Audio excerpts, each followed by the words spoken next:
Baiklah, Assalamualaikum warahmatullahi wabarakatuh.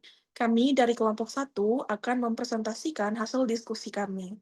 Sebelumnya, terima kasih kepada Ibu Raja Sarah Patricia SEMSC sebagai dosen pengampu mata kuliah manajemen rantai pasok yang telah mempersilahkan kami untuk presentasi. Baiklah, sebelum kami memulai presentasi, saya sebagai moderator akan memperkenalkan anggota kelompok saya terlebih dahulu. Yang pertama ada saya sendiri, Dila Anggraini dengan NIM C1B023096. Lalu ada Ulfi dengan NIM C1B023115. Lalu ada Diska Ardana dengan NIM C1B023101. Lalu ada Sariyah Airyani dengan NIM C1B023105. Dan ada Meliana Sari dengan NIM C1B023095. Baiklah, untuk materi yang pertama akan dipresentasikan oleh Diska Ardana. Kepada Diska, saya silakan. Baik, terima kasih kepada moderator. Di sini saya akan membahas tentang rumusan masalah terlebih dahulu dari kasus yang di bawah. Bahwa seorang manajer distribusi bertanggung jawab menjalankan program makan siang bergizi untuk 150 SD di 6 kabupaten di Provinsi Jambi. Tugas utamanya adalah mengelola pengiriman 25.000 paket makan siang setiap hari agar sampai sebelum pukul 11.30 WIB dengan keterbatasannya. Yang satu, ada kondisi geografi bervariasi. Kedua, batasan waktu pengiriman. Ketiga, produk bersifat mudah rusak. Lalu ada 4, penyebaran sekolah tidak merata. Dan kelima, anggaran logistik yang terbatas. Selanjutnya, kami telah menyusun latar belakang atas kasus yang terjadi. Next.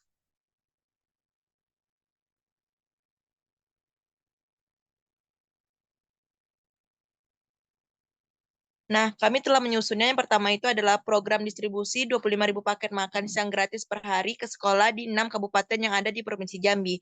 Lalu, ada tantangan utama yang akan dihadapi. Yang pertama ada anggaran logistik yang terbatas, kondisi geografis bervariasi, makanan mudah rusak, dan terakhir ada batas waktu pengantaran. Solusi yang dapat diterapkan dari kami adalah untuk mengatasi tantangan tersebut, digunakan pendekatan distribusi dan strategi dengan menetapkan satu titik pusat di setiap kabupaten yang berfungsi sebagai lokasi pengumpulan penyaluran paket makanan ke kecamatan-kecamatan yang ada di wilayah masing-masing. Dan terakhir, distribusi dari seluruh titik pusat kabupaten dilakukan secara serentak pada waktu yang sama setiap pagi, guna memastikan efisiensi waktu dan menjaga kualitas makanan sampai ke sekolah. Nah, model pengambilan keputusan yang telah kami susun, yang pertama adalah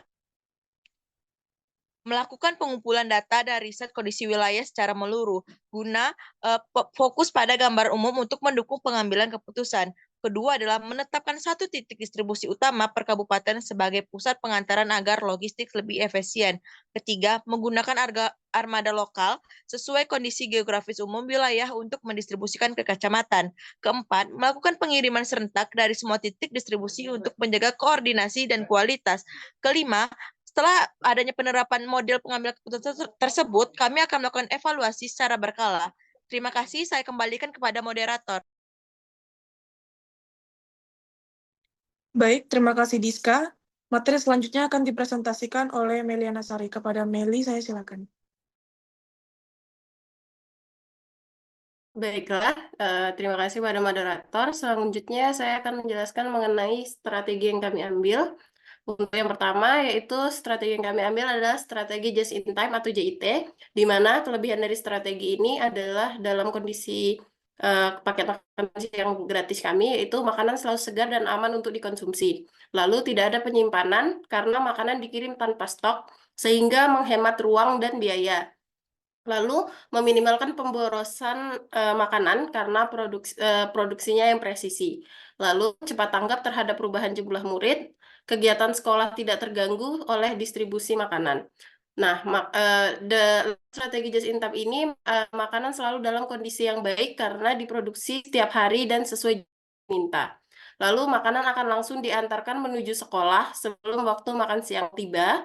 Dan pengiriman dilakukan oleh armada yang sudah terkoordinasi dan pemetaan wilayah yang efisien. Lalu, sistem pengadaan makanan ini selalu diperbaharui setiap hari agar proses pendistribusian itu semakin akurat.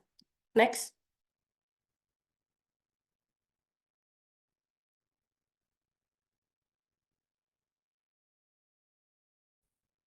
strategi selanjutnya yang kami gunakan itu strategi hub and spoke distribution, di mana kami mendirikan 6 dapur besar atau hub di masing-masing kabupaten, yaitu Kota Jambi, Batanghari, Bungo, Tebo, Kerinci, dan Merangin tersebut. Lalu ada distribusi lokalnya atau spoknya yang di setiap kabupaten itu berbentuk seperti gudang kecil, dapur transit, atau pusat logistik ringan yang terdapat di setiap kecamatan di kabupaten tersebut. Nah, spok ini menerima makanan dari hub lalu mengantarkannya ke SD-SD sekitarnya. Nah, untuk rantai distribusi hariannya yaitu yang pertama masing-masing hub memasak dan mengemas paket makan siang, yang kedua paket diangkut ke spok logistik, yang ketiga di spok paket diklasifikasi ulang sesuai rute. Last mile itu ke SD dilakukan oleh kendaraan kecil atau motor agar cepat dan tepat waktu. Nah, keuntungannya itu dari skalabilitas, yaitu bisa menambah sekolah tanpa mengganti sistem distribusi besar, lalu efisiensi biaya dan waktu, di mana pengiriman massal ke spok lebih hemat daripada langsung ke 150 titik. Lalu ada minim gangguan, jadi jika salah satu hub atau spoknya bermasalah, distribusi tetap bisa dialihkan sementara. Lalu kualitasnya yang terjaga, di mana waktu pengantaran lebih singkat dari spok ke SD sehingga makanan masih hangat dan segar. Nah, tantangan untuk strategi hub and spoke ini perlu koordinasi ketat antara hub and spoke-nya, terus perlu sistem pelacakan yang real time agar tahu posisi paket. Lalu ada resiko bottleneck jika hub kelebihan beban, lalu perlu SOP ketat soal keamanan dan ketepatan waktu. Itu saja, saya kembalikan ke moderator. Baik, terima kasih Meli. Materi selanjutnya akan disampaikan oleh saya sendiri. Jadi, strategi yang kami pakai selanjutnya itu strategi multimoda transportasi. Nah, strategi pertama itu untuk wilayah terpencil atau infrastruktur terbatas seperti Kerinci dan Merangin. Strategi yang kami gunakan itu menggunakan kendaraan besar seperti truk besar atau mobil box untuk distribusi hingga titik hub. Lalu dari hub tersebut didistribusikan dengan kendaraan ringan seperti truk ringan, motor roda 3 atau motor biasa untuk menjangkau daerah-daerah dengan medan sulit. Lalu selanjutnya itu wilayah dengan infrastruktur baik seperti Kota Jambi. Strategi yang kami gunakan yaitu mendistribusikan langsung dari pusat distribusi ke tujuan akhir menggunakan kendaraan besar seperti mobil box atau truk sedang, sehingga tidak perlu mentransfer barang ke kendaraan lain karena jalan memungkinkan mobil besar mencapai tujuan akhir. Sedangkan untuk 3 kabupaten lainnya, seperti Tebo, Batanghari, dan Bungo itu menggunakan 2 strategi ini atau hybrid. Next. Selanjutnya itu ada analisis anggaran logistik yang terbatas.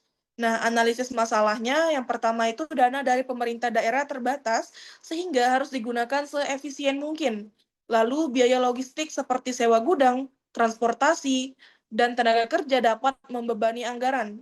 Selanjutnya, keterbatasan dana membatasi pilihan vendor dan armada distribusi yang andal. Dan yang terakhir, dana dari pemerintah daerah ini terbatas sehingga harus digunakan seefisien mungkin. Baik, itu saja dari saya. Materi selanjutnya akan disampaikan oleh Sari Haryani. Kepada Sari, saya silakan. Baik, terima kasih moderator. Selanjutnya yaitu schedule. Pada Kota Jambi, titik distribusi utamanya yaitu gudang utama Kota Jambi dengan waktu start pengiriman pukul 5 dan waktu tiba maksimal di sekolah yaitu pukul 9 WIB. Lalu Kabupaten Batanghari dengan titik distribusi utamanya yaitu kantor Kecamatan Muara Bulian dengan waktu start pengiriman pukul 5 dan waktu tiba maksimal di sekolah pukul 9:30. Lalu Kabupaten Tebo yaitu titik distribusi utamanya di gudang Kecamatan Rimbo Bujang dan waktu start pengiriman pukul 5 dan waktu tiba maksimal di sekolah pukul 10. Selanjutnya Kabupaten Bungo yaitu titik distribusi utamanya yaitu di Terminal Lama Muara Bungo dan waktu start pengiriman pukul 5 dan waktu tiba maksimal pukul 9:30. Next. Selanjutnya itu Kabupaten Merangin, titik distribusi utamanya pada kantor Dinas Pendidikan dengan waktu start pengiriman pukul 5 dan waktu tiba maksimal di sekolah pukul 9:30. Next. Yaitu selanjutnya delivery. Elemen strategi yang pertama yaitu just in time atau JIT. Paket langsung dikirim dari dapur atau pusat produksi ke sekolah tanpa disimpan lama. Yang kedua, hub and spoke, yaitu gudang kabupaten atau hub, sekolah atau spok spok itu dibagi dengan dalam zona pengiriman. Yang ketiga, cross-docking, yaitu barang dari pusat langsung ke kendaraan pengantar tidak disimpan. Yang keempat, schedule delivery, jadwal pengiriman tetap harian, jam dan rute tetap sama untuk efisiensi dan prediksi waktu. Yang kelima, multi transportasi, yaitu gabungan truk kecil, pick up, motor biasa, dan motor trail sesuai kondisi jalan. Mungkin itu saja yang dapat saya sampaikan. Saya kembalikan ke moderator. Baik, terima kasih Sari. Materi yang terakhir akan disampaikan oleh Ulfi. Kepada Ulfi, saya silakan. Baik, terima kasih moderator. Selanjutnya adalah strategi cross-docking, di mana strategi ini itu tidak melalui penyimpanan terlebih dahulu di gudang, di mana makanan diproduksi dan langsung dipilah sesuai tujuan sekolah. Selanjutnya, kendaraan akan langsung berangkat dari dapur ke sekolah-sekolah yang telah ditentukan dalam satu rute. Selanjutnya, jika sekolah berada di area sulit dijangkau, misalnya seperti daerah perbukitan atau jalan sempit, makanan bisa dikirim ke sub-hub atau kecamatan hanya untuk pindah kendaraan saja ke kendaraan yang lebih kecil atau ganti ke kurir motor di tiap desa atau kecamatan. Dan terakhir adalah efisiensi waktu tetap terjaga karena tidak ada waktu tunggu di gudang. Nah, keuntungan dari strategi ini pertama mengurangi kompleksitas operasional di mana semua dikendalikan dari pusat. Kedua, minim risiko kesalahan sortir karena hanya dilakukan satu kali. Ketiga, cepat dan efisien untuk wilayah dengan jalan baik seperti Kota Jambi dan Batanghari. Dan yang keempat, fleksibel di mana bisa digabung dengan sistem hub ringan di daerah geografis berat seperti Kerinci dan Merangin. Nah, selanjutnya tentu kami akan melakukan kontrol kualitas, di mana risiko penyimpangan kualitas dan waktu pengiriman jika tidak diawasi. Nah, strategi dari kami yaitu pertama, menggunakan standarisasi pengiriman dari pusat. Kedua, melakukan kontrol atau inspeksi secara langsung dan berkala. Ketiga, membuat sistem feedback dan monitoring digital kepada pihak sekolah melalui Google Form mengenai ketepatan pengiriman dan kualitas makanan yang diterima.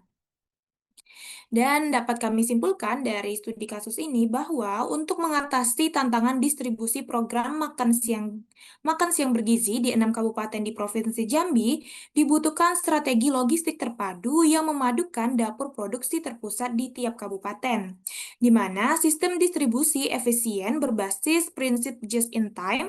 Kedua, penerapan model cross-docking ringan yang memungkinkan proses sortir dilakukan sejak awal di dapur. Kemudian ketiga, mengoptimalkan rute dan jadwal pengiriman. Keempat, memanfaatkan kombinasi vendor besar dan lokal. Dan yang terakhir, membangun titik hub di wilayah strategis, di mana distribusi dapat dilakukan secara cepat, hemat biaya, dan tetap menjaga kualitas makanan. Nah, pendekatan ini dinilai lebih efektif untuk menjangkau daerah dengan kondisi geografis yang beragam. Itu saja dari saya. Selanjutnya saya kembalikan kepada moderator. Baik, terima kasih Ulfi. Dan saran yang dapat kami simpulkan adalah yang pertama itu terapkan sistem just in time. Karena produksi dan pengiriman makanan dilakukan setiap hari sesuai kebutuhan agar selalu segar dan efisien. Lalu gunakan strategi cross-docking agar makanan langsung disortir di dapur dan dikirim tanpa disimpan. Hal ini mempercepat distribusi dan menjaga kualitas. Lalu bangun hub dan spok di setiap kabupaten. Dapur utama yaitu hub memasok makanan ke titik transit atau spok sebelum dikirim ke sekolah. Lalu memanfaatkan transportasi multimoda dengan mengkombinasikan kendaraan besar untuk jalur utama dan motor atau kendaraan kecil untuk daerah terpencil. Dan yang terakhir, libatkan teknologi dan vendor lokal. Menggunakan pelacakan digital atau tracking dan libatkan kurir lokal untuk efisiensi dan pemberdayaan masyarakat setempat. Baiklah, itu saja presentasi dari kami. Kami mohon maaf apabila ada kesalahan. Saya akhiri. Wassalamualaikum warahmatullahi wabarakatuh.